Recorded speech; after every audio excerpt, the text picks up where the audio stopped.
Bila kita sebut tentang audio digital, ini ramai yang baru nak berjinak kepada dunia PA sistem yang menggunakan teknologi digital. Apa yang disebut tadi? Bila sebut digital, kita perlu faham apa yang dia katakan digital. Adakah sound yang akan keluar itu bunyi sound digital? Mungkin ramai menjadi persoalan di sini. Sebenarnya tidak. Yang disebut digital ni adalah satu compression teknologi.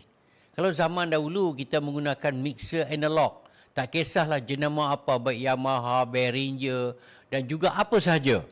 Tetapi bila kita pergi kepada dunia digital, audio sistem digital terletaknya kepada hari ini ialah mixer to digital. Compression daripada peralatan teknologi analog. Pada satu masa dulu, mixer, equalizer, processor dan sebagainya, semua ada di dalam device yang berlainan.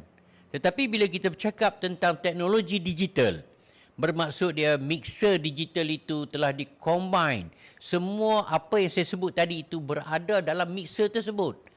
Kalau kita tak belajar tentang mixer digital, tak semudah itu yang kita boleh kendalikan dia.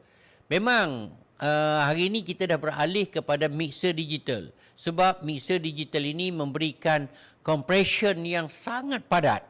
Cuma kita perlu belajar tentang filing dia. Perlu belajar tentang combination dia. Dalam mixer digital ni sebenarnya telah ada semua yang sebenarnya yang kita perlukan. Cuma macam mana kita nak kendalikan dia?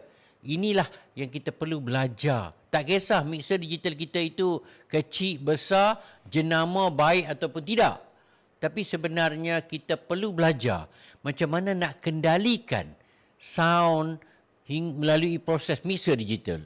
Mungkin ramai di sana belum tahu. Di Praminda kami banyak menganjurkan kursus-kursus berkaitan dengan audio system, baik analog dan juga digital.